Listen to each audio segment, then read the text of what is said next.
একটি দেশের জন্য 54 বছর কম সময় নয়। এই দীর্ঘ সময় জনগণের ত্যাগ, গৌরব, বিজয় আর নানা উত্থান পতনের ইতিহাস আমরা ভুলে যেতে চাই না। তবে হয়তোবা অযথা বিতর্ক কিংবা কূটতর্কে লিপ্ত থেকে সময় ক্ষেপণের চেয়ে বরং আমরা যারা দেশ এবং জনগণের কল্যাণে রাজনীতি করি, আমাদের এবার রাজনীতির অন্যতম প্রধান অঙ্গীকার নিরাপদ কর্ম পরিবেশ এবং নতুন কর্মসংস্থান সৃষ্টির রাজনীতি। আমাদের এবারকার অঙ্গীকার এই সকল কথাগুলো বাস্তবায়ন আর দৃষ্টান্ত স্থাপনের রাজনীতি। সম্মানিত অতিথিবৃন্দ, অন্ন, বস্ত্র, বাসস্থান, চিকিৎসা, উন্নত বিশ্বে এখন আর শুধুমাত্র এই কয়টি মানুষের মৌলিক চাহিদা কিংবা মৌলিক অধিকার হিসেবে বিবেচিত নয়। বিশ্বের অগ্রগতির সঙ্গে সঙ্গে আরো অনেকগুলো গুরুত্বপূর্ণ বিষয় এই তালিকায় অন্তর্ভুক্ত হয়েছে। জননিরাপত্তা, জন অধিকার, বাক ও ব্যক্তি স্বাধীনতা, সম ও ন্যায্য অধিকার, পরিবেশ সুরক্ষা, জলবায়ু পরিবর্তনের প্রভাব। বর্তমানে বিশ্বে এই বিষয়গুলোকে কিন্তু আর অবহেলার সুযোগ নেই। গ্লোবালাইজেশনের বর্তমান সময় সবার সামনে সম্ভাবনার সকল দ্বার উন্মুক্ত। জনগণ যাতে সকল সম্ভাবনাকে নিজেদের পক্ষে কাজে লাগিয়ে এবং লাগাতে পারে, রাজনীতিবিদ হিসেবে আমাদের অন্যতম প্রধানতম কর্তব্য হচ্ছে বিশেষ করে দেশের তরুণ জনশক্তিকে বা জনগোষ্ঠীকে দক্ষ জনশক্তি হিসেবে উপযুক্ত করে গড়ে তোলা। একই সঙ্গে রাষ্ট্র এবং সমাজে গণতন্ত্র এবং আইনের শাসন নিশ্চিত রাখা। সম্মানিত উপস্থিতিবৃন্দ, দেশের জনসংখ্যাকে দক্ষ জনশক্তি হিসেবে গড়ে তুলতে পারলে এই জনসংখ্যায় জনসম্পদে রূপান্তরিত হবে। এই জনসম্পদই মাধ্যমেই উন্নত বিশ্বে সামনে দৃষ্টান্ত হয়ে উঠতে পারে আমাদের প্রিয় মাতৃভূমি, প্রিয় বাংলাদেশ। এটি শুধু কথার কথা নয়, বরং আমরা যদি ডেমোগ্রাফিক ডিভিডেন্ডের দৃষ্টিকোণ থেকে বিচার করি, তাহলে আমাদের জনসংখ্যাকে জনসম্পদে রূপান্তর করার সকল সুযোগ এবং সম্ভাবনা আমাদের সামনেই বিদ্যমান। এখন শুধু প্রয়োজন সুষ্ঠু নীতিমালা প্রণয়ন এবং বাস্তবায়ন। এবং সেই লক্ষ্যকেই সামনে রেখেই ফ্যাসিবাদ বিরোধী আন্দোলনে আমাদের রাজপথের সহযোগী গণতন্ত্রের পক্ষের রাজনৈতিক দলগুলোর সঙ্গে পরামর্শ করে বিএনপি 31 দফা কর্মসূচি প্রণয়ন করেছে। আসন্ন জাতীয় নির্বাচনে বিএনপি জনগণের রাষ্ট্র পরিচালনার দায়িত্ব পেলে জাতীয় সরকার গঠন করে দেশ এবং জনগণের উন্নয়নের প্রতিটি কর্মসূচির বাস্তবায়নের সর্বোচ্চ উদ্যোগ এবং প্রচেষ্টা গ্রহণ করবে। সম্মানিত উপস্থিতিবৃন্দ, একটি দুর্নীতিমুক্ত, নিরাপদ, মানবিক, গণতান্ত্রিক বাংলাদেশ প্রতিষ্ঠার সুমহান লক্ষ্যে দেশের গণতান্ত্রিকামী প্রতিটি ব্যক্তি ও প্রতিষ্ঠান, প্রতিটি রাজনৈতিক দল ঐক্যবদ্ধ। প্রতিটি রাজনৈতিক দলের নিজস্ব দৃষ্টিভঙ্গি এবং কর্মসূচিগত পার্থক্যের কারণে কোনো কোনো ইস্যুতে ফ্যাসিবাদ বিরোধী রাজনৈতিক দলগুলোর মধ্যে অনৈক্য মনে হলেও আমি দৃঢ়ভাবে বিশ্বাস করি জাতীয় স্বার্থে আমরা সবাই এক। হাজারো শহীদের রত্ন স্নাত রাজপথে ফ্যাসিবাদ বিরোধী এই জাতীয় ঐক্য গড়ে উঠেছে। 5ই আগস্ট এর জ্বলন্ত উদাহরণ। প্রত্যেকটি ইস্যুতে প্রতিটি রাজনৈতিক দলের ঐক্যমত হওয়া জরুরি নয়, তবে অবশ্যই জাতীয় ইস্যুতে জাতীয় স্বার্থে ঐক্যমত থাকাটাই সবচেয়ে বেশি জরুরি। এটি গণতন্ত্রের সৌন্দর্য।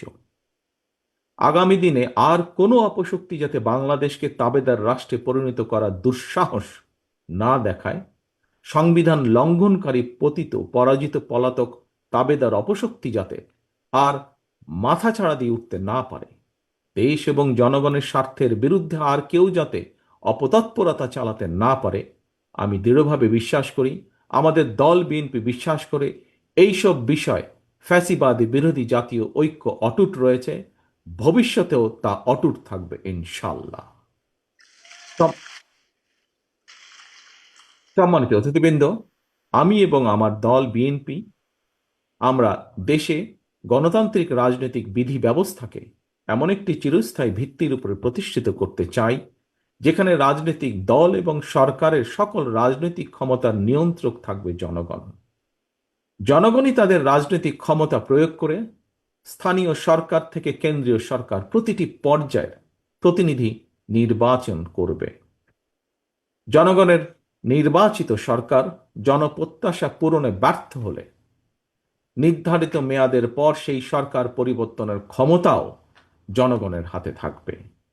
জনগণের রাজনৈতিক ক্ষমতায়ন নিশ্চিত করে এভাবে জনপ্রতিনিধিদেরকে জনগণের মুখাপেক্ষী করে দেওয়া গেলে রাষ্ট্র এবং রাজনীতিতে দুর্নীতি এবং দুর্বার্তনের প্রবণতা কমে আসবে বলে আমি দৃঢ়ভাবে বিশ্বাস করি। সম্মানিত অতিথিবৃন্দ, ফ্যাসিবাদের পতনের পর রাষ্ট্র পরিচালনার দায়িত্ব নেওয়া অন্তর্বর্তীকালীন সরকার জনগণের বাংলাদেশে জনগণের সরাসরি ভোটে জনগণের কাছে জবাবদিহিমূলক সরকার প্রতিষ্ঠার জন্য জাতীয় নির্বাচন অনুষ্ঠানের লক্ষ্যে সক্রিয় রয়েছে। একই সঙ্গে রাষ্ট্র ও রাজনীতির সংস্কার কার্যক্রমের পাশাপাশি বিতাড়িত ফ্যাসিস্ট বিচার কার্যক্রমও শুরু করেছে। রাষ্ট্র এবং রাজনীতিতে সংস্কার এবং বিচার কার্যক্রম চলমান প্রক্রিয়া। রাষ্ট্র এবং সমাজে গণতন্ত্র এবং আইনের শাসন নিশ্চিত রাখার স্বার্থে জনরায় নির্বাচিত ভবিষ্যৎ গণতান্ত্রিক সরকারও অন্তর্বর্তীকালীন সরকারের শুরু করা কার্যক্রম অব্যাহত রাখবে, আমি দৃঢ়ভাবে বিশ্বাস করি। সুতরাং একটি ইস্যুকে আরেকটি ইস্যুর সঙ্গে শর্তের বেড়াজালে আবদ্ধ না করে ফেলা যৌক্তিক বলে গণতান্ত্রিক আমি জনগণ বিশ্বাস করে বা মনে করে। প্রিয় রাজনৈতিক নেতৃবৃন্দ, প্রিয় রাজনৈতিক সহকর্মীবৃন্দ, অন্তর্বর্তীকালীন সরকারের সংস্কার কার্যক্রমে বিভিন্ন রাজনৈতিক দল চিন্তাভাবনা করেই সংস্কার প্রস্তাব দিয়েছেন। আমি দৃঢ়ভাবে বিশ্বাস করি দেশ এবং জনগণের কল্যাণে প্রতিটি রাজনৈতিক দলই যার যার বিবেচনায় উত্তম প্রস্তাবটাই উপস্থাপন করেছেন। তবে প্রস্তাব ভালো হলেও সকল প্রস্তাব বাংলাদেশের প্রেক্ষাপটে বা বর্তমান প্রেক্ষাপটে বাংলাদেশের জন্য উপযোগী কিনা সেটি বিবেচনা করার জন্য আপনাদেরকে আমি বিনীত আহ্বান জানাব। কোনো কোনো রাজনৈতিক দল সংখ্যানুপাতিক নির্বাচনী ব্যবস্থার দাবি তুলেছেন। বিশ্বের কোনো কোনো দেশে সংখ্যানুপাতিক নির্বাচনী ব্যবস্থার বিধান রয়েছে, তবে বাংলাদেশের বিদ্যমান বাস্তবতায় এবং ভৌগোলিক রাজনৈতিক প্রেক্ষাপটে এই মুহূর্তে বাংলাদেশের জন্য এই ব্যবস্থাটি কতটুকু উপযোগী অথবা উপযোগী কিনা সেটি গুরুত্বের সঙ্গে ভেবে দেখা জন্য আমি সকলের প্রতি অনুরোধ রাখব। বাংলাদেশের গণতান্ত্রিক বিধি ব্যবস্থাকে শক্ত ভিত্তির উপর প্রতিষ্ঠিত রাখতে হলে, বাংলাদেশকে তাবেদার মুক্ত রাখতে হলে এই মুহূর্তে জনগণের ঐক্য সবচাইতে বেশি প্রয়োজন। কিন্তু সংখ্যানুপাতিক নির্বাচনী ব্যবস্থা দেশে ঐক্যের পরিবর্তে বিভক্তিমূলক সমাজ এবং অস্থিতিশীল সরকার সৃষ্টির কারণ হয়ে উঠতে পারে কি না, এই বিষয়গুলো গুরুত্ব সহকারে আরও একবার ভেবে দেখার জন্য আমি সকল রাজনৈতিক নেতৃবৃন্দকে বিনীত আহ্বান এবং অনুরোধ করব। সংখ্যানুপাতিক সংখ্যানুপাতিক নির্বাচনী ব্যবস্থার আড়ালে পুনরায় দেশের রাজনীতিতে নিজেদের অজান্তেই পতিত পরাজিত পলাতক ফ্যাসিস্ট অপশক্তির পুনর্বাসনের পথ সুগম করে দেওয়া হচ্ছে কিনা এই বিষয়টিও আমাদের প্রত্যেকের অত্যন্ত সিরিয়াসলি ভাবা দরকার। আমি মনে করি আমি মনে করি নিত্য নতুন ইস্যু যদি আমরা সামনে নিয়ে আসতে থাকি, এর সুযোগে ষড়যন্ত্রকারীরা আবারও মাথা চাড়া দেওয়ার সুযোগ পাবে। গণতান্ত্রিক রাজনৈতিক দলের প্রিয় সহকর্মীবৃন্দ, অন্তর্বর্তীকালীন সরকারের পক্ষে জনগণের প্রতিদিনের সমস্যা সমাধান লাঘব করা সম্ভব নয়।